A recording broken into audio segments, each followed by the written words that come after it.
दुलाराय बर' फरायसा आफाद मिरु आरो क'क्राझार जिल्ला एबसु जोंहा बड'लेण्ड इउनिभार्सिटि इउनिट कमिटि एबसु आरो बड'लेण्ड इउनिभार्सिटि इउनियन बडि जोङो जथायहै बड'लेण्ड मुलुगसोलोंसालिनि मानगोनां vice chancellor BL Ahuja professor बिथांखौ जों लोगो हमो आरो बिथाङा दिनैनि बे 15 अक्ट'आवनो थांनाय मार्च दाननि 15 अक्ट'आव बिथाङा जइन जादोंमोन प्राय 2 मास दिनै कइन्सिडेन्टलि बे अक्ट'आ गोरोबदों 2 मासनि उनाव जों बिथांखौ लोगो हमनो फैदों आरो फर्मेलि आरो अफिसियेलि लोगो हमनो फैदों जिहेतु थांनाय समाव बेयाव लाड्डु सिं दङमोन आरो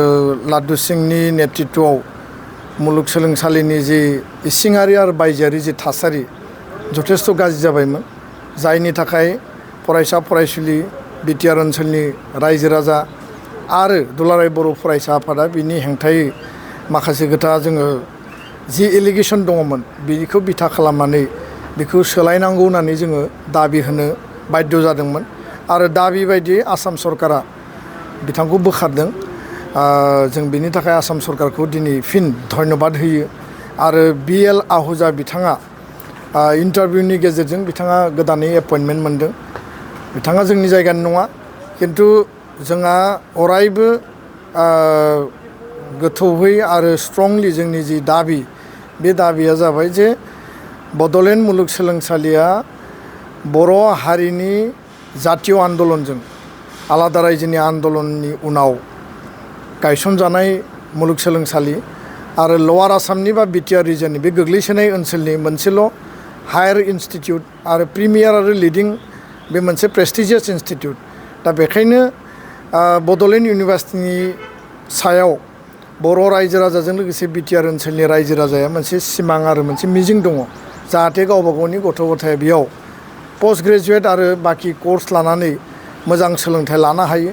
आरो बे सोलोंथाइ लानायनि गेजेरजों जिउआव बिसोर जाहाथे साक्सेसफुलि गावखौ दाना लानो हायो दा बेखाय बे मोनसे थांखि आरो उद्देश्यखौ नोजोर बोनानै दुलाराय बर' फरायसा आफादा दिनै जोङो भाइस चेन्सेलरखौ लोगो हमफैदों आरो बे लोगो हमनायनि गेजेराव जिफोर जोङो दाबिखौ होदों बे दाबियाव जे सिगांनि समाव बे दाबिफोरखौ लानानै जोङो आवाज दैखांबोदोंमोन टाइमलि एग्जाम कन्डाक्ट खालामनांगौ टाइमलि रिजाल्ट होनांगौ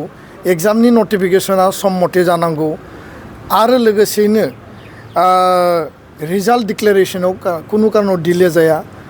माने मार्कशीट सार्टिफिकेट आरो रिपर्ट कार्ड मोननायाव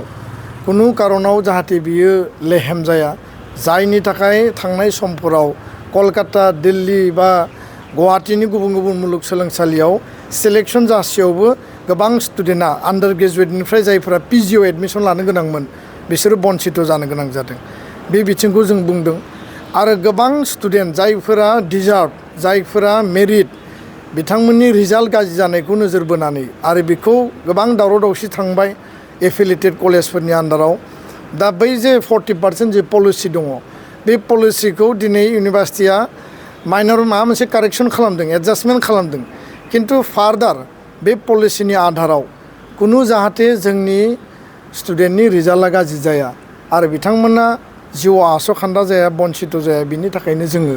बे इस्युखौ जों रेज खालामदों गोदान डिपार्टमेन्ट गायसननांगौ हिन्दीनि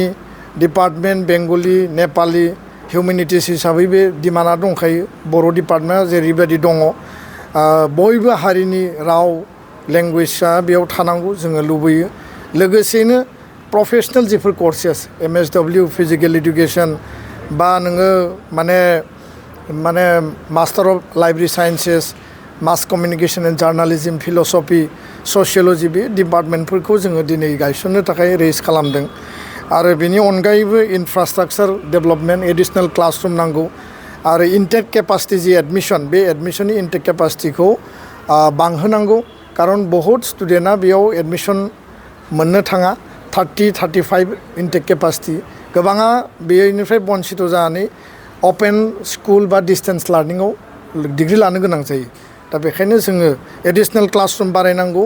आरो लोगोसे सीट एनहेन्समेन्ट खालामनांगौ बे जोंनि दाबि फैबाय थानाय समाव टिचिं आरो नन टिचिं बड'लेण्ड इउनिभार्सिटियाव जेसेबां एपइन्टमेन्ट जागोन जों मिथिनायाव प्राय माने नन टिचिंआव 100निबो बारा दङ आरो 40-50तानि बारा प्रफेसर एसिस्टेन्ट प्रफेसर गोबां पोस्ट बेयाव भेकेन्ट जानानै दङ बिनि एपइन्टमेन्टआ जागोन आरो एपइन्टमेन्ट प्रसेसआ जाबाय इउनिभार्सिटिनि इन्डिपेन्डेन्ट मोनसे अथरिटि बिस्रा अट'नमि पावार जिहेतु दङ दा बेखायनो भाइस चेन्सेलरखौ जों खावलायदों 70% पस्टआ टिचिं आरो नन टिचिं बिटिआर ओनसोलनिया जानांगौ आरो जोंनि लकेलनि सेन्टिमेन्ट इमसनखौ नोजोर होनानै आन्दलननि उनाव दानाय बे इउनिभार्सिटियाव जोंनि फरायसा फरायसुलिया फरायखांनायनि उनाव जाहाथे बिथांमोना बे जायगायावनो साख्रि मोनो आरो गावनि असे आपुन साननानै इउनिभार्सिटिनि फिउचारनि थाखाय जाहाथे हाबा मावो जोंनि साननाया बे आरो दिनै भाइस चेन्सेलरा बुंदों जे माने नन टिचिंआव 80-90% रिजार्भ माने लकेलिटिखौ इन्ट्रेस्टखौ नायनानै बिथाङा होगोन बिनि थाखाय गाव खामानि मावगोन होननानै जोंनो प्रतिश्रुति होदों आरो नैबे टिचिं स्टाफनि बेलायावबो माने 50नि बारा बिथाङा बिनि सायाव खामानि मावनो नाजागोन होननानै जोंनो खोथा होदों जोंनि दाबिया 70% फिउचाराव बिथांमोना मा रल प्ले खालामो इन्टारनेल बे मेटारनि सायाव जोङो आरोबाव सावरायबावगोन खारन जोंनि मानसिफ्रा गुबुनाव थांनानै गोबाङा साख्रि मोना आरो गोबां जायगायाव जोङो लकेलिटि आरो आनलकेलनि थाखाय जों बन्सित जानो गोनां जायो दा बेखायनो बर' मानसिया बा ट्राइबेल मानसिया बा बिटिआर ओनसोलनि सुबुंफ्रा जाहाथे बेयाव मोनो आरो गुबुन गुबुन आसामनि बेयाव बर'फ्राबो जाहाथे एप्लाइ खालामनानै साख्रि मोननायनि स्कपखौ जाहाथे लानो हायो बिनि थाखाय जों दाबि होदों गोबां रिसार्च बेस एक्टिभिटिस जोंनि ससिय' इक'नमिक आरो ओनसोलखौ जौगाहोनायनि थाखाय बे इउनिभार्सिटिनि इनिसियेटिभआव जानांगौ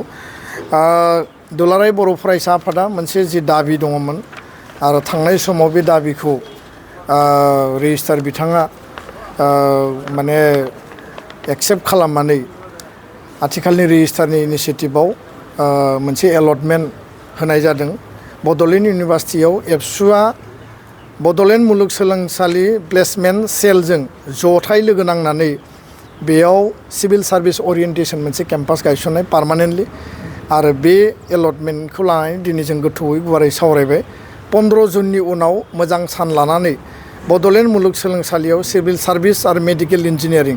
आदार एलाइड कम्पिटिटिभ एग्जामनि थाखाय पार्मानेन्ट केम्पास बेयाव गायसननाय जागोन आरो बिनि गेजेरजों फरायसा फरायसुलिया माने बिसोरो रेगुलार अरियेन्टेसन आरो क्लास लानो हानायनि अनलाइन आरो अफलाइन बे स्कपखौ मोनगोन आरो इउनिभार्सिटिनि फेकाल्टि बिथांमोनखौनो जोङो मेक्सिमाम बेयाव एंगेज खालामगोन बिकन आइएस दिल्लीनि जि इनस्टिटिउट दङ बिथांमोना बेयाव एंगेज जागोन आरो बिनि गेजेरजों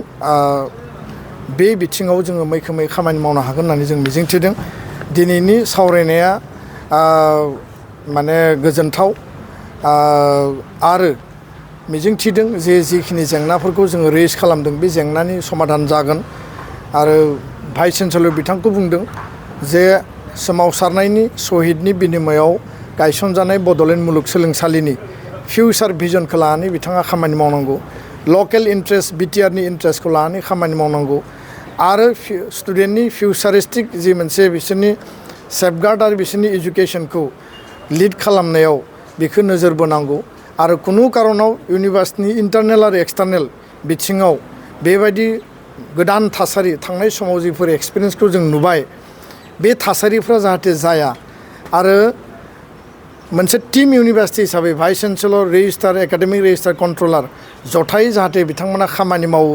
रावनिबो सार्थखौ बेयाव प्रायरिटि होआबासिनो इउनिभार्सिटिनि सार्थआ बा बड'लेण्ड ओनसोलनि सार्थआ बेयाव फरायसा फरायसुलि आरो एकाडेमिक सार्थआ बांसिन गुरुत्व मोनो बे बाथ्राखौनो जों बिथांनो कनभे खालामदों रेज खालामदों आरो बिथाङा बेखौ माने माइन्डआव एटेनसनाव लानानै खामानि मावनो होननानै जोंनो खोथा होदों नायनि इयुननि समाव बिथांनि जिखिनि कमिटमेन्ट बेसेबां फिथाइ थायो आरो उननि समाव जोङो डेफिनेटलि जोंनि जिखिनि student related academic related issue दङ बेखौ फारि फारि रिजल्भ खालामनो थाखाय जोङो इउनिभार्सिटि अथरिटि राज्यपाल आरो आसाम सरकारजों जोङो कन्टिनिउवासलि जोंनि जि मोनसे दाबि बे दाबिखौ जों लांबाय थागोन गोजोन्थों साख्रि नागिरग्रा सुबुंफोरनि थाखाय गोजोनथाव खौरां गिबि खेबनि थाखाय आरबि मेथमेटिक्स सेन्टारा